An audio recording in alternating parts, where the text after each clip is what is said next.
Bueno, bienvenidos a todos, a todas, desde CIPEB, hoy 17 de marzo del 2023, los invitamos a una serie de talleres. La pandemia nos hizo ser asiduos a las series. Hoy vamos a cambiar las series del celu, las series de la tele, por series de talleres. Talleres que tienen que ver con nuestros nuevos contenidos de los contenidos mínimos de biología, y vamos a partir con un primer taller sobre la enseñanza en biología forense. Este tema que hemos elegido para hoy surge a raíz de que en estos nuevos estándares para las carreras de biología y afines, aprobados por el Comité Ejecutivo del CIN en el 2022, tiene dentro de sus ejes básicos y generales y el eje biológico nuevas palabras, nuevos términos que no son nuevos para los biólogos, los afines, pero sí son nuevos para ser tratados como contenidos mínimos.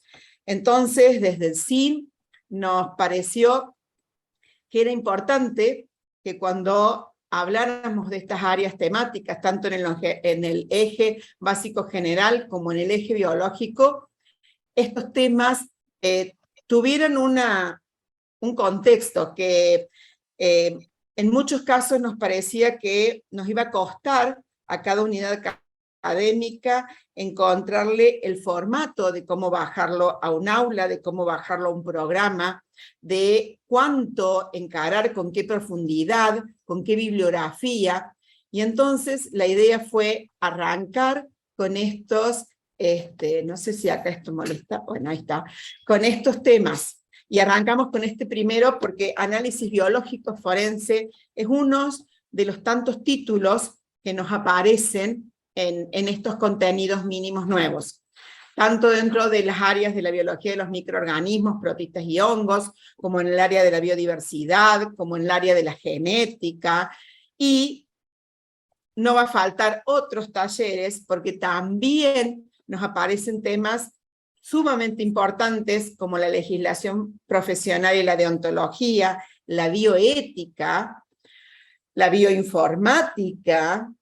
Fíjense cuántos nombres nuevos o cuántos temas cuya relación con la biología es muy fuerte, sobre todo en estos momentos, y que, sin lugar a duda, más de un plan de estudios de las carreras de biología del país van a tener que ser retocados,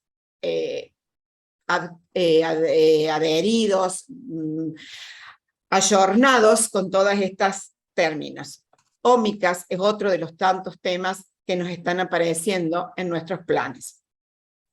Es por eso que hemos invitado a 4 personas de suma importancia en esta problemática, en esta temática, en la biología forense, para que nos cuenten desde cada una de sus ópticas, de sus miradas, de sus experiencias, cómo encararlo, qué encarar, cuánto encarar, hasta dónde llevarlo.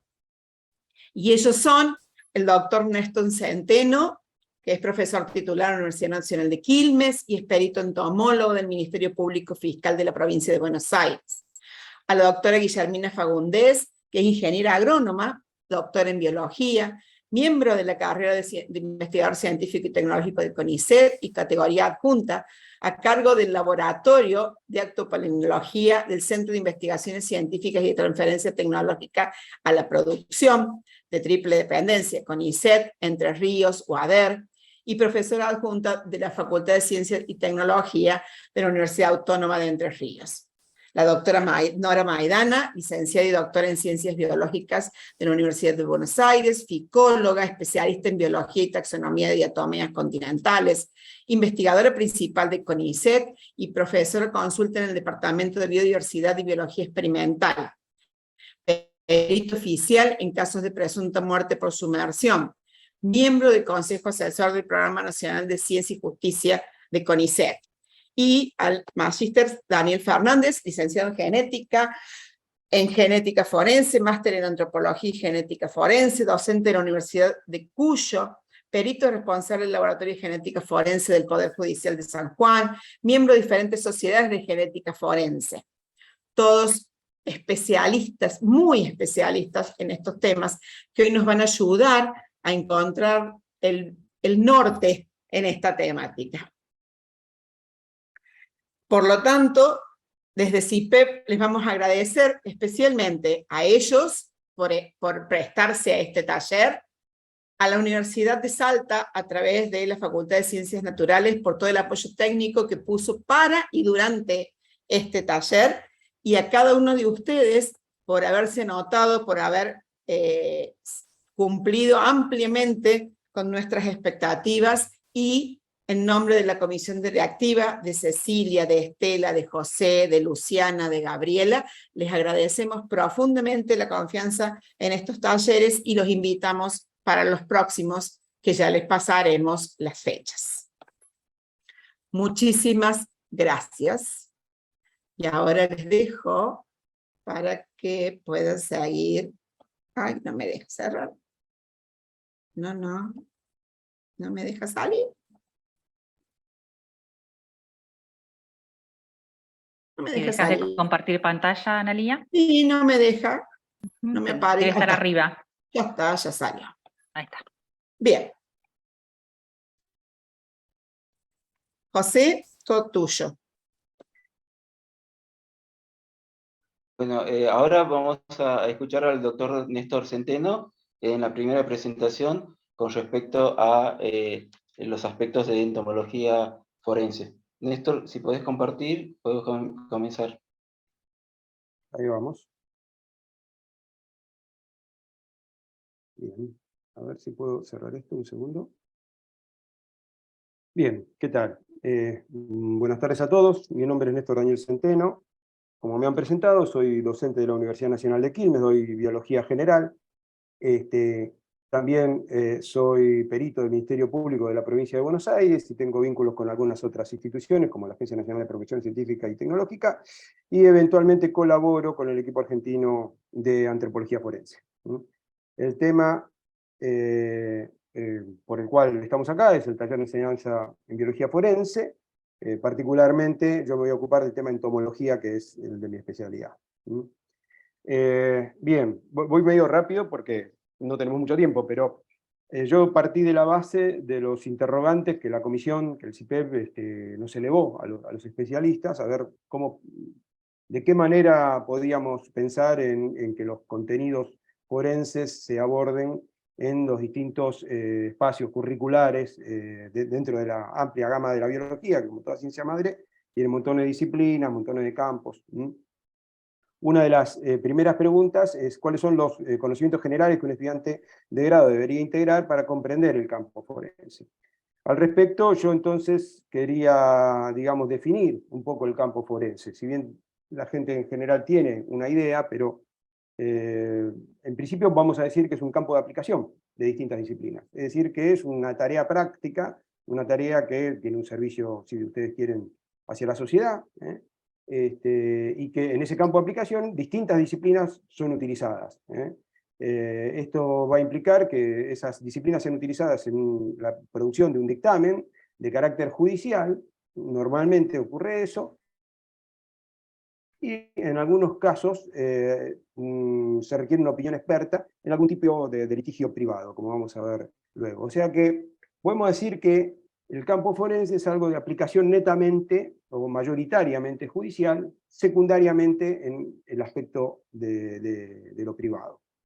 Bien, ¿cuál es la tarea forense? En principio, para definir algunos pasos de cualquier tarea forense, al ser utilizado en un litigio judicial o en una investigación judicial, lo primero es la búsqueda de una evidencia. Esa búsqueda de evidencia va a implicar la obtención de una prueba científica,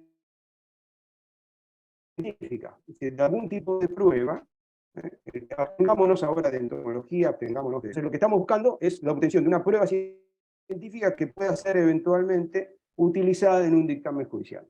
O sea, que pueda ser aceptable como una prueba material, una prueba científica, por un tribunal, por una investigación fiscal o inclusive una defensa, en algunos casos. No siempre entonces se trata de investigar crímenes. Es decir, si bien nosotros estamos familiarizados con lo forense como aquella investigación de asesinatos, de crímenes contra la vida, etcétera, etcétera, no siempre se trata de eso. En muchos casos, digamos, son varias las disciplinas que pueden aportar dentro de la biología o ciencias vinculadas, como la medicina, la bioquímica, pero también la física, la antropología, la informática, o inclusive disciplinas más bien del campo social o humanidades, como la psicología, la contabilidad, la caligrafía, la documentología, es decir, dentro del campo forense, que es muy amplio, entran muchas disciplinas y no todas son netamente biológicas, digamos. Entonces, si definiríamos a la biología forense, podríamos decir, yo me voy a basar en el libro de Ayón de 2019 de biología forense, que después voy a dejar la cita a disposición de los participantes, no la puse acá en la presentación, pero va a quedar, que lo define como la aplicación de conocimientos de las ciencias biológicas en investigaciones legales y la criminalística mediante el estudio sistemático de las huellas o indicios biológicos. O sea que se va a ocupar de huellas o de indicios o de algún tipo de prueba científica que esté netamente definida como biológica. Ahí ya va a ser una pequeña circunscripción del campo. Va a abarcar distintas disciplinas biológicas, genética, citogenética, tricología, el estudio de pelos y cabellos y de faneras, entomología, ficología, palinología, micología, botánica, tafonomía, y generalmente cada vez se agregan más, digamos, ¿no? Por distintas disciplinas que se van especializando, que encuentran que pueden colaborar o participar de ese campo de aplicación, entonces se mueven en esa dirección y comienzan a participar, por suerte, en la tarea forense. Ahora yo me voy a dedicar más a lo mío, a entomología forense, o sea, dentro de todas estas disciplinas en las que entran o que ingresan en el campo forense, la entomología es una de ellas. Obviamente la entomología, todo el mundo lo sabe, es el estudio de insectos y otros artrópodos vinculados, digamos, ¿no? Dentro de la entomología, voy un segundito para atrás, porque ahí está. Dentro de la entomología forense, nosotros podemos reconocer en el campo de actuación 3 áreas principales. También lo señala John en su libro, y otros especialistas. O sea, podemos hablar de una entomología urbana, de una entomología de productos almacenados, o del estudio de productos almacenados, y de una entomología médico-legal. Esos serían los 3 tipos, digamos, básicamente de entomología que se estarían dentro del campo forense, o que encajarían con el campo forense. ¿Qué sería la entomología urbana, o a qué llamamos entomología urbana? Bueno, es aquella entomología que está aplicada mucho al estudio de plagas, al estudio de plagas urbanas, al control de las mismas. Está estudiada el estudio también de ciertas enfermedades, no de la enfermedad en sí, sino de los vectores que las ocasionan, mosquitos u otros, en el ámbito urbano. Es decir, se aplica en general para el estudio de insectos, pero en este tipo de problemáticas, que llegan, por alguna causa, a la justicia. A veces por problemas de derecho civil, es decir, proliferación de plagas que hace un vecino sobre otro, y se hace un juicio, entonces se requiere un perito que opine sobre si transmitió, no sé, o propagó una plaga, qué especie es, si es peligrosa, no es peligrosa, si tiene importancia sanitaria, no lo tiene. O sea, se aplican muchas causas de derecho civil, y también en causas de derecho contravencional o penal, cuando lo que se viola es algún tipo de ley de protección del ambiente, por ejemplo, introduciendo una especie exótica, o propagando, o favoreciendo ex professo, o sea, conociendo el error que se comete, o el delito que se comete, igual favoreciendo la propagación de plagas o de insectos peligrosos para la salud pública, ¿no? En estos casos también eventualmente puede ser convocado un entomólogo a opinar sobre el tema. Otro caso, que a mí no me ha tocado casos de eso, pero sí me han tocado casos de litigios por productos almacenados. O sea, cuando hay infestaciones de artrópodos o contaminación de productos comerciales, que dan lugar en general a causas civiles o comerciales, que son diferentes, digamos, ¿no? Una causa civil es por un daño ocasionado, y se pide una indemnización, no sé, por daño moral, por daño psicológico, porque consumí un producto que estaba contaminado de insectos o cosas por el estilo. En cambio, los litigios comerciales son más grandes en general y hay más dinero involucrado cuando aparecen contaminaciones de productos almacenados. A mí me han tocado en estos casos un par de veces de empresas que litigan contra otras porque han recibido un producto que tenía dichos causa civiles por un daño ocasionado. Sí, bien. Me había una voz ahí que no sé si era finalmente la mía. Bien. Y finalmente la entomología médico-legal, que es la que yo más, digamos, a la que yo más me aplico, primero porque tiene un campo de aplicación ya bastante trabajado, bastante estudiado, y segundo porque es la que yo me aboqué en mi historia científica, digamos, trabajé siempre en estas causas. Esta entomología médico-legal se aplica al estudio de la entomofauna cadavérica, es decir, los insectos asociados, que aparecen asociados a un cuerpo, cuando éste es encontrado o se descompone en un ámbito natural o urbano, en una vivienda, con la intención de contribuir en la investigación. Por eso muchas veces está dentro del campo de la investigación de la instrucción de la causa, es decir, cuando se está investigando la causa, y eventualmente a veces se es convocado como perito a opinar frente a un tribunal respecto de las evidencias o pruebas que puede haber juntado o conseguido la instrucción de una causa. Normalmente la entomología forense, no voy a hablar de toda una clase de entomología forense porque el objeto de esta charla es otro, pero normalmente se aplica a estudiar por sobre todo el tiempo de colonización. El tiempo de colonización, es decir, el tiempo en que los insectos pueden haber, desde cuánto tiempo los insectos han colonizado ese cuerpo, cosa que se asimila generalmente al intervalo post-mortem, es decir, al tiempo transcurrido después de la muerte. Y de esa manera tratar de arribar, si es posible, a la data de muerte, es decir, cuánto tiempo lleva ese cuerpo descomponiéndose. Eso es uno de los principales puntos de pericia que nos piden en entomología forense. Esto puede hacerse a partir de la evidencia faunística que se encuentra en un hallazgo de un cuerpo que, analizándola, estudiándola debidamente, permite reconstruir hacia atrás el proceso de descomposición, ver si están todas las etapas de descomposición y los insectos asociados a ellas, si hubo algún proceso de alteración de esa descomposición, y a partir de allí entonces tratar de estimar un mínimo y eventualmente, si se puede, un máximo de tiempo desde que los insectos colonizaron ese cuerpo y arribar entonces a una posible data de muerte o intervalo post-mortem. Esto es factible dado que los primeros insectos que colonizan los cuerpos suelen ser moscas cadavéricas, principalmente de la familia Califoridae, Sarcophagidae también, y algunas otras, y estas moscas van a depositar sus huevos allí, porque sus larvas se van a alimentar del cuerpo. Entonces, si uno puede seguir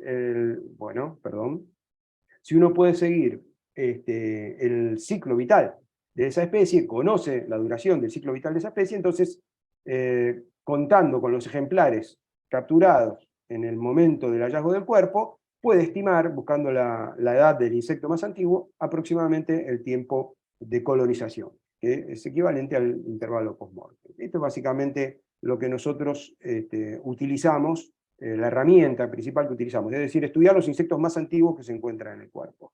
Para esto hay que tener un amplio conocimiento de las especies involucradas, poder identificarlas claramente, estudiar sus ciclos vitales, estudiar las alteraciones de sus ciclos vitales, su vínculo con la temperatura y otra serie de parámetros que exceden un poco lo que hoy vamos a ver en esta charla. La segunda pregunta era, ¿qué herramientas en los procesos de enseñanza-aprendizaje puede brindar a los docentes que van a desarrollar los contenidos forenses? Acá después, en la parte que queda, vamos a discutir dónde pueden encajarse estos contenidos, ¿no? Pero unas herramientas que pensé, al menos del campo de la entomología, después los otros colegas hablarán de sus disciplinas, pero algunas de las herramientas didácticas, para mí son muy importantes las experimentales, digamos, las que yo propuse o pensé son herramientas experimentales, que no siempre son factibles de hacer, pero que pueden intentarse. Por ejemplo, los experimentos de descomposición.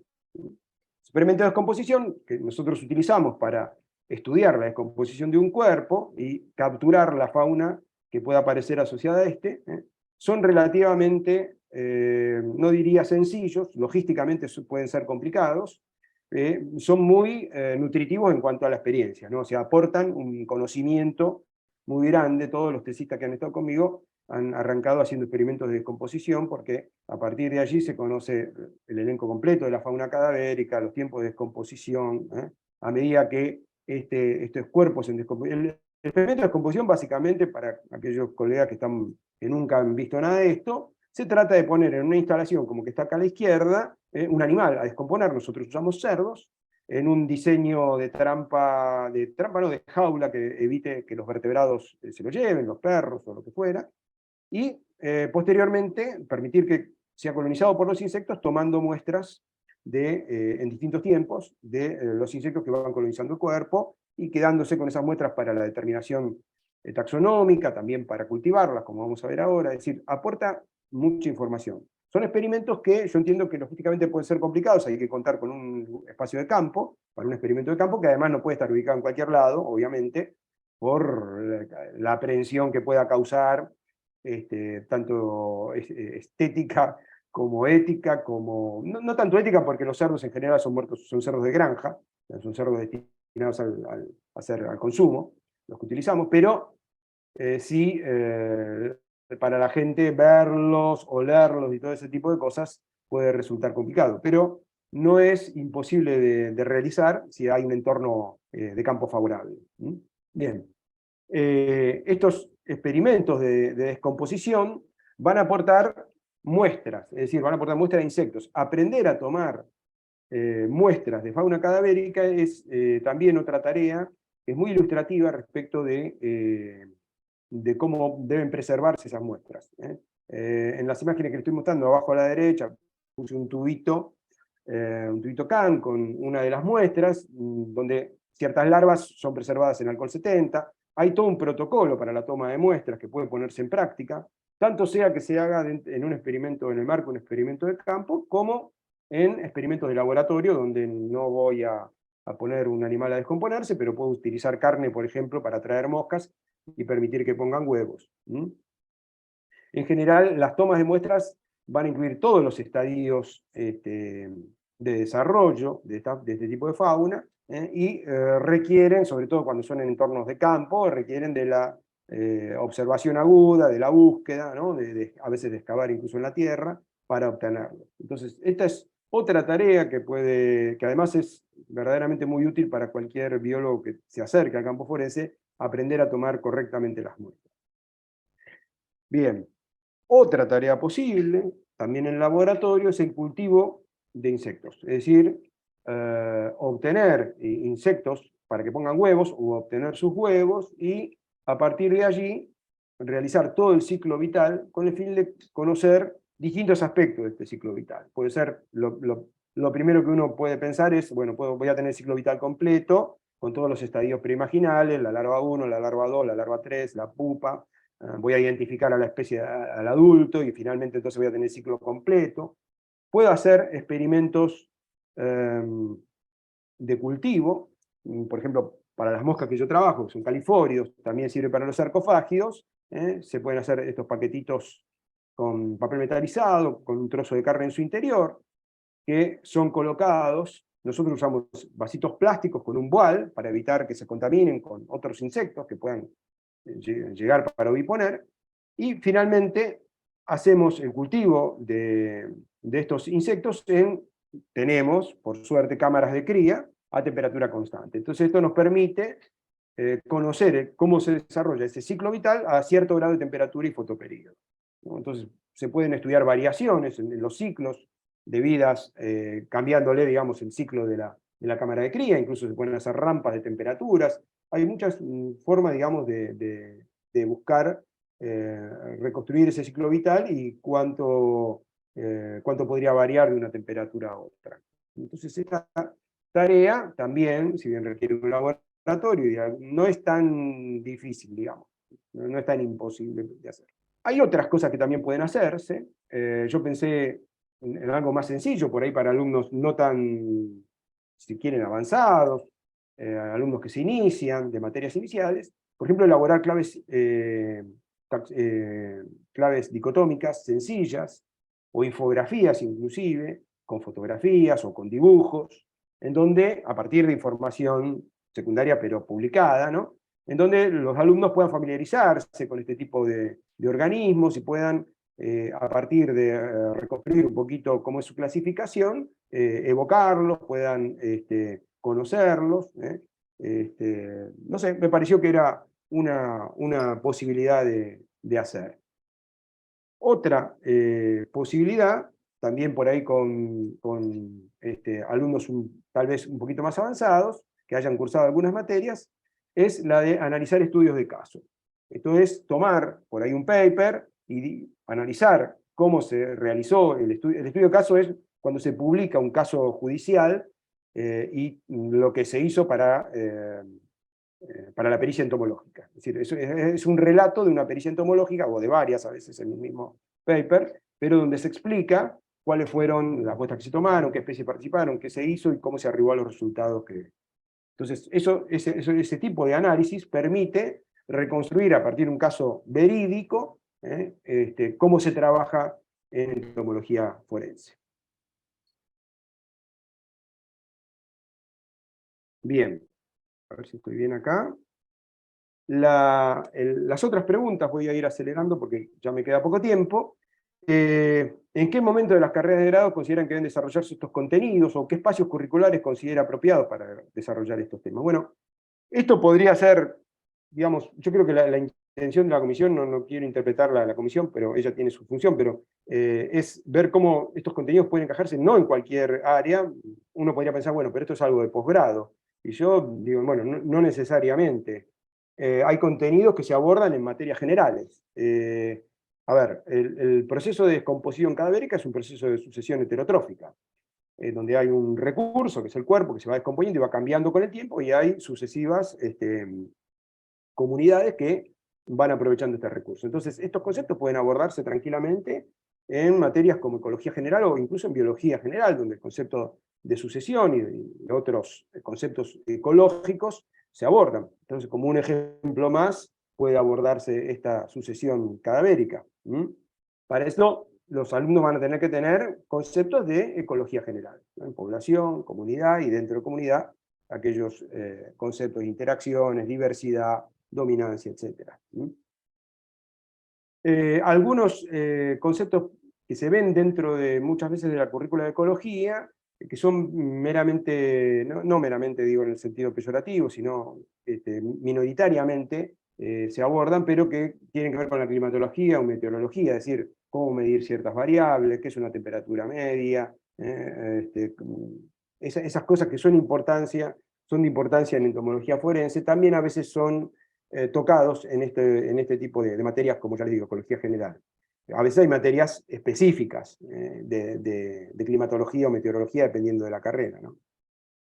Bueno, hay que tener una base estadística mínima, entonces estadística descriptiva o inferencial, que permita a los alumnos procesar datos estadísticamente. Entonces, también en estadística y en materias semejantes puede abordarse algún ejemplo de este tipo. Finalmente hay contenidos que son abordados desde materias básicas como biología celular y molecular, como inclusive a veces en biología general, en microbiología, tanto referidas al concepto de muerte celular, de autólisis, o bien el estudio bacteriano, tanto de la flora bacteriana humana, la flora que comienza a actuar anaeróbica, que comienza a actuar en el proceso de descomposición, qué cambios ocurren en los tejidos producto de esa autólisis. Esos son temas más vinculados a biología celular y molecular.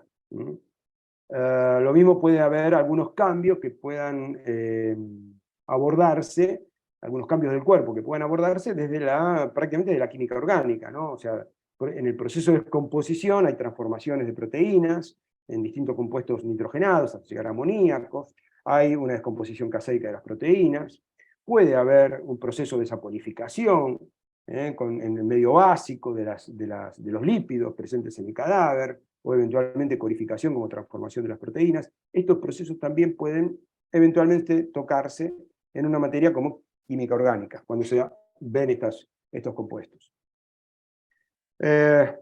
Finalmente, la parte más sistemática puede abordarse en materias como zoología general, o biología animal, biología y morfología animal, artrópodos, invertebrados, dependiendo de qué carrera se trate y en dónde se vea más el tipo de contenidos, donde aquí se verían cuestiones básicas sobre sistemática y biología de la fauna cadavérica, básicamente los estadios de desarrollo y cuáles son algunos de los, por ahí, componentes del elenco faunístico más importantes, sin abundar mucho en precisar, porque si no ya tendríamos que ir a una materia más avanzada.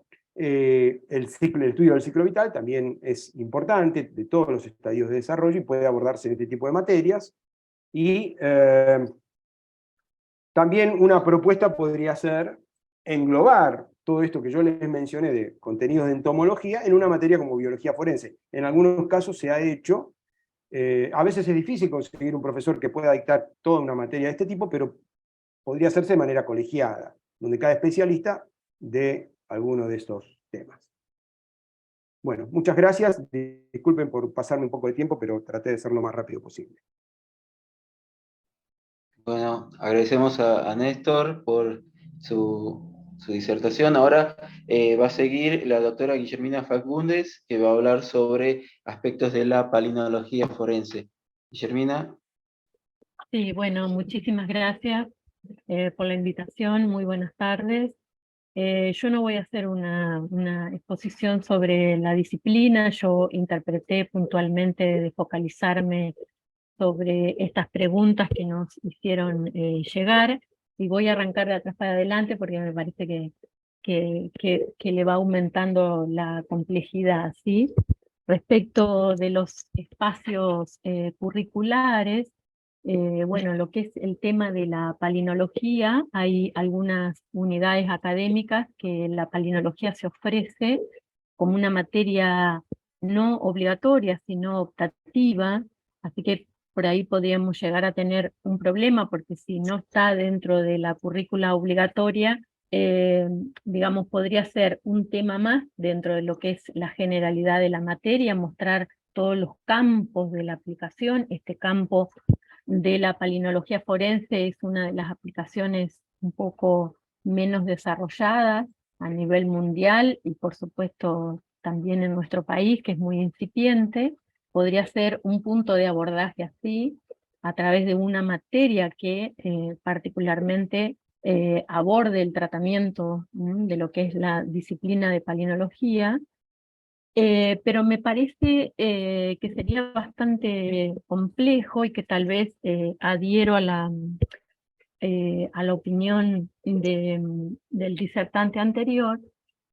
Considero que por ahí sería, si bien es muy diverso cada una de las disciplinas, digamos, cuando uno habla de una biología forense, sí me parece crucial por ahí el hecho de un docente o un coordinador que también le dé un enfoque general, porque si por ahí se llama a expertos o especialistas de cada una de las disciplinas, palinología, entomología y demás, por ahí alguien que actúe un poco de coordinador, mostrando otros aspectos que tienen que ver más con cuestiones forenses, cuestiones de la criminalística, de lo que tiene que ver con una pericia y demás, ¿sí? Es decir, si nosotros anexamos este tema de palinología, por ejemplo, dentro de una materia en sí de palinología, me parece que un poco estos conceptos se pierden, ¿sí? También estos conceptos de palinología podrían llegar a abordarse en materias como puede ser una sistemática de plantas vasculares, una botánica de vasculares y demás, pero me parece que sobrecarga un poco y exige demasiado al docente en este tema, ¿sí? Yo supongo que por ahí, bueno, puede ser un poco discutido dentro de cada unidad académica. A mí me parece que la idea de una materia específica que se llame biología forense con una figura de un coordinador y que después vincule o invite profesores temáticas generales y específicas y articular algunas prácticas, podría ser una alternativa, ¿sí?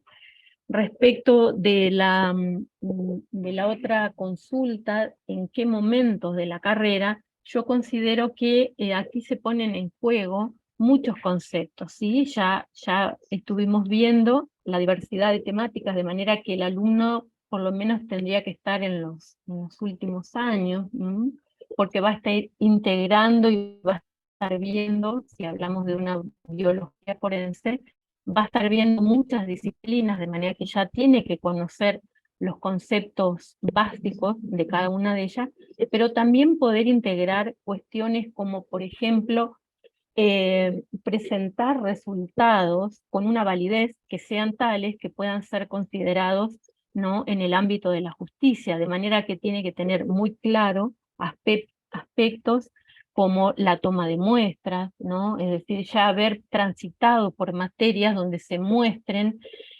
cuestiones que tienen que ver con el desarrollo de actividades relacionadas a una investigación, es decir, aspectos serios en cuanto a evaluar el lugar de una escena, dónde levantar una muestra, de qué maneras tomar una muestra, el tema también de la rigurosidad en los protocolos de toma de muestra, de análisis y de procesamiento de las muestras, de manera que me parece que este tipo de materia tiene que integrar todos esos conceptos y desde mi punto de vista, desde mi óptica, yo considero que tienen que ser en los años superiores, ¿sí? A no ser que se decida ir dando cada uno de estos temas muy vinculados a alguna materia, pero aquí no hay que perder de vista, digamos, la complejidad de lo que es un escenario forense, de manera que el chico tiene que ya haber transitado unos cuantos años por la facultad, de manera que pueda él solo también visualizar la complejidad de este tipo de ambientes, ¿sí? Y que muchas veces, por ejemplo, en el caso de la palinología forense, nosotros ponemos este título y parece una disciplina pequeñita. Sin embargo, adentro de esto, ¿no?, cuando nosotros hablamos de la palinología, entran aquí muchos tipos de estructuras, como son las esporas de hongos, de helecho, el polen actual, el polen fósil, inclusive algunos quistes algales, de manera que se abre todo un universo de disciplinas que el chico tiene que saber también interpretar, que dentro de esto es todo un universo de especialistas, de manera que si uno va a tomar una muestra no es una cosa tan sencilla, porque se va a encontrar con una diversidad de estructuras y cada uno de esos, para llegar a un resultado y a un vínculo o una asociación de muestras, hay que manejar toda una serie de conceptos y de criterios que a mi modo de ver tienen que poder abordarse con un alumno un poco más avanzado en la carrera, ¿sí? Con respecto a las herramientas, bueno, si se está hablando de una biología forense, por ahí se pueden implementar prácticas muy sencillas en cuanto a lo palinológico. Hay muchas publicaciones, hay mucha bibliografía que se pueden hacer prácticas muy sencillas, de levantamiento de polen, por ejemplo, en potenciales sospechosos, que pueden ser los mismos alumnos. Se puede levantar material con cintas de embalar, que son más anchas, de las ropas, y hacer unas experiencias muy sencillas, pero que ellos pueden ver y dimensionar todo lo que uno puede de alguna manera mostrar o contar en conceptos teóricos. También se pueden hacer levantamientos de polen en el suelo, que también son muy fáciles de llevar adelante, un poco más complicados para el procesamiento químico, porque por ahí depende cómo se vaya a observar ese material. Bueno, son los distintos procesos químicos que podemos hacer, pero eso podría ser una práctica bastante sencilla. Además, en la ropa también se pueden usar otros materiales para levantar, como pueden ser gasas levemente humedecidas, o sea que eso no habría mayor problema. Inclusive se pueden desarrollar sin tener que realizar muchos desplazamientos, pueden ser en los campus de las mismas universidades, o sea que eso ahí no habría mayores inconvenientes. Sí lo visualizo como un tema bastante complejo, porque cada uno de las áreas, por supuesto que son áreas de incumbencia muy específicas, ¿no? Que, bueno, por suerte ya tenemos un texto publicado en el 2019 que mencionó el doctor Centeno, que es el generado por María Rosana Ayón, que puede ser un texto un poco de cabecera, como para arrancar con esta disciplina de la biología forense, y después también facilitarle el material que consideren oportuno, de casos. A mí me parece también muy interesante que para que los alumnos puedan dimensionar el alcance y la rigurosidad de esta disciplina, también trabajar con el análisis de casos publicados, de casos reales publicados, hacer cómo se tomaron las muestras, cómo se cotejan. Me parece esto sumamente interesante, más allá de conceptos disciplinares básicos, ¿no? Es decir, bueno, cómo se integran la seriedad en la rigurosidad en la toma de muestras, en la manera que uno presenta los resultados, y que les sean útiles al ámbito de la justicia. Bueno, yo quedo disponible para las consultas al final, no quiero robarle más tiempos. Me pareció oportuno focalizarme en estas cuestiones que por ahí les puede llegar a aportar más que cuestiones disciplinares específicas de la palinología, que también, si consideran oportuno en algún momento, a disposición.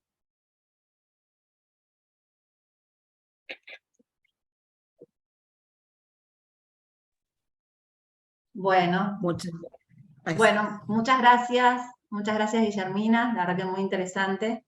Ahora vamos a seguir con nuestra próxima disertante, la doctora Nora Maidana, por favor.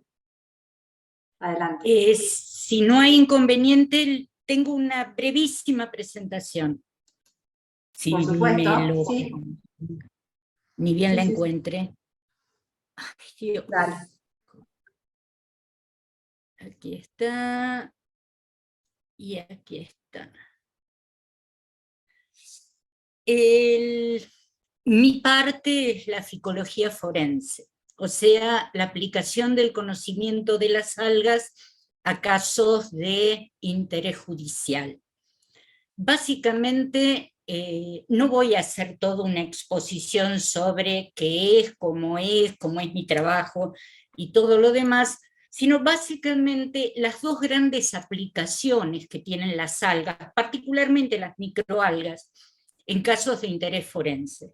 Uno es como bioindicadoras de la salud ambiental, y de esto se ocupa más, quizá que el ficólogo se ocupa el limnólogo, y sí, en especial, el uso de las microalgas como evidencias ambientales transferibles, o trace evidence, que es en lo que yo he trabajado más tiempo. Ahora bien, yo enfoqué esta pequeña charla a partir de 3 preguntas que se basan un poco en las preguntas guía que nos mandaron. Primero, ¿cómo llegué acá? Yo soy bióloga y de formación como investigadora soy taxónoma, y durante prácticamente toda mi vida he tenido que explicarle a la gente para qué sirve lo que hago. Y eso creo que le pasa a todos los biólogos, porque uno sabe para qué sirve lo que hace, pero el ego no lo sabe. Entonces, me he pasado muchos años buscando ejemplos de aplicaciones de las algas, particularmente con las que trabajo, que son las diatomeas. Por casualidad, en un curso de morfología de criptógamas, donde yo era docente, conté que en Europa y en Asia se usaban las diatomeas para el diagnóstico de muerte por ahogamiento. Y dio la casualidad que una de las estudiantes estaba de novia con el hijo de un médico forense al que le interesó el tema hablando en una cena, y nos contactó. Y a partir de ahí, desde el año 96, empecé a trabajar en este tema sin ninguna formación forense previa. A mí la facultad me había formado como investigadora científica, con hipótesis, método científico, etcétera, juntada de muestras, todo lo demás, pero este era un ámbito totalmente diferente, donde uno se comporta de manera diferente, actúa y responde de manera diferente, y tuve que empezar una cosa totalmente nueva. No era mi trabajo de investigación. Yo en investigación estoy más especializada en lo que es la paleolimnología, o sea, el uso de las diatomeas como bioindicadores, pero para reconstruir ambientes del pasado. Así que bueno, fue todo novedoso. Para esto, ¿qué hubiera necesitado saber? Que tuve que aprender a los ponchazos y como pude. ¿Qué hubiera necesitado que me diera mi carrera de formación profesional? Por ejemplo, cosas muy sencillas. ¿Qué hago cuando llega un oficio judicial? Además de ponerme a temblar porque, ay, esto no sé, qué me piden que hago, ¿cuánto cobro? Porque ese es otro tema. La facultad no nos forma para darle un valor económico a nuestro conocimiento. Uno sabe las cosas después de 20, 30, 40 años, 45, como es mi caso, y identificar diatomeas es fácil para mí, después de 40 años. Y eso tiene un valor porque le ha costado a la universidad pública 40 años de sueldo como docente investigador para que yo diga, identificar esta diatomea es fácil. No es fácil. Se necesita una formación académica. Pero para esta parte, para la parte de aplicación forense, yo hubiera necesitado que alguien me enseñara cómo se responde a un oficio judicial. Hubiera necesitado que me dijeran, que me enseñaran qué pasos deben seguirse cuando llegan las muestras. Por ejemplo, ¿qué es una cadena de custodia? ¿Qué hago si las muestras no vienen con una cadena de custodia? Para los que no están en el tema, la cadena de custodia es una planilla de seguimiento de las muestras desde que se toman hasta que la recibe el perito. Y cada paso, cada cambio de mano que hacen esas muestras tiene que estar registrado. ¿Quién recibe? ¿A qué hora? ¿Qué día? ¿A quién se lo entrega? El que se lo entregaron tiene que firmar que lo recibió, qué día, qué hora, etcétera, etcétera, etcétera. Eso hace que esas muestras estén siempre bajo la responsabilidad de alguien. ¿Sí? Y es importantísimo que haya una cadena de custodia, pero yo no lo sabía. Y después, finalmente, ¿cómo redactar un informe pericial? ¿Qué hay que poner? ¿Qué no hay que poner? Sabemos que todos tenemos una gran dificultad para seguir consignas, lo vemos en nuestros alumnos todo el tiempo. Hagan un cuadro y redacten y hacen un cuadro.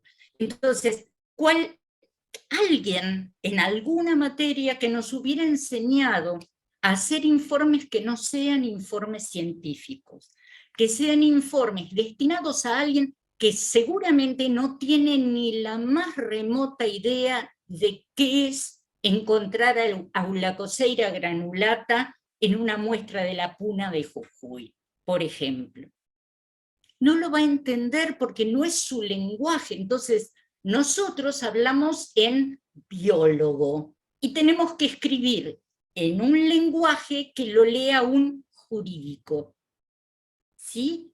Y eso no lo aprendemos a los ponchazos. Cuando el juez te manda un llamado por teléfono y dice, ¿qué quiere decir esto? Entonces, eso es lo que yo hubiera necesitado que me lo enseñaran, porque la parte formal, digamos, o la parte de contenido, esa la aprendí en la facultad, la aprendí durante mi formación como licenciada, lo aprendí y lo profundicé durante mi doctorado y seguí actualizando y perfeccionando a lo largo de mi carrera como docente e investigadora. Pero todo esto no me lo enseñó nadie. Y creo que no es justo. Creo que las la carrera debería, además de formarnos como bicho de laboratorio o bicho de campo, como bicho comunicador hacia el otro, hacia el que no es del palo. ¿En qué momento de la carrera hubiera sido útil? Al final, cuando yo ya sabía de algas, ya sabía de hongos, ya sabía de vertebrados, de invertebrados, de ecología, de limnología, de botánica, y en ese momento hubiera sido necesario que alguna materia de la carrera, porque no existía la posibilidad de una biología forense, nos enseñara estas cosas. Un apartado de, yo lo hubiera llamado biología legal o biología jurídica. Otra cosa que yo no sabía es que si bien yo hago mis pericias en el marco que me da el laboratorio dentro del Departamento de Biodiversidad y Biología Experimental de la facultad, bla, bla, bla, bla, bla, yo no estoy protegida por la facultad. O sea, legalmente yo soy responsable de lo que digo, y si hago algo que no está bien, no tengo el respaldo jurídico detrás. No hay un seguro de mala praxis para el biólogo, por ejemplo. No lo tenemos y no sé si sería necesario. Bien, esto es un tapiz bordado por un bordador maravilloso que se llama Máximo Laura, y que me sirve a mí para contarles cómo interpreto yo la actividad del forense. Nosotros o la justicia, vamos a hacerlo más general, la justicia busca conocer la verdad de un suceso. Pero la única manera de conocer esa verdad sería hacer un viaje en el tiempo para ver qué pasó, cómo pasó, dónde pasó, quién fue. Y no se puede, no existe eso. Entonces, ¿cómo vamos a tratar de reconstruir la verdad? Es como si nosotros estuviéramos viendo este tapiz, pero del lado de abajo, del lado de atrás, vemos el revés del tapiz. Lo único que podemos ver son distintos nudos de distintos colores. Y yo interpreto, cada uno de esos colores es un especialista en un tipo de evidencia. En mi caso, las algas, en el caso de Néstor, los insectos, en el caso de Guillermina, el polen o los palinomorfos. Cada uno va a aportar su evidencia para reconstruir la mayor probabilidad de esa verdad, para poder tener una aproximación a la idea de cómo es el derecho de ese tapiz. ¿Sí? Entonces, lo que tenemos que entender es que las ciencias forenses son básicamente multidisciplinarias.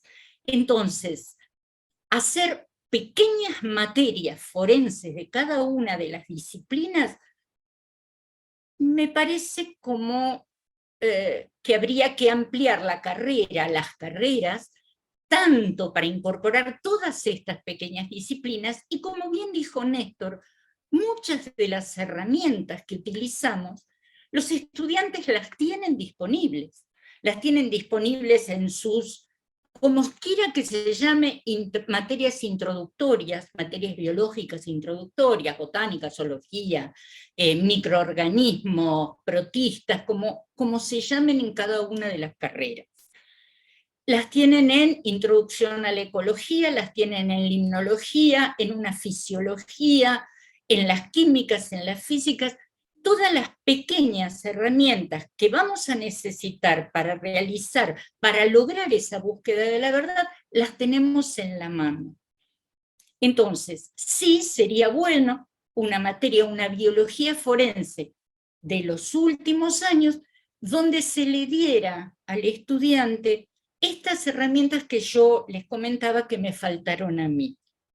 Cómo actuar, cómo informar, qué es una conclusión de un informe pericial, que no es lo mismo que la conclusión de una tesis de doctorado. No es lo mismo. Bien, y esto es todo.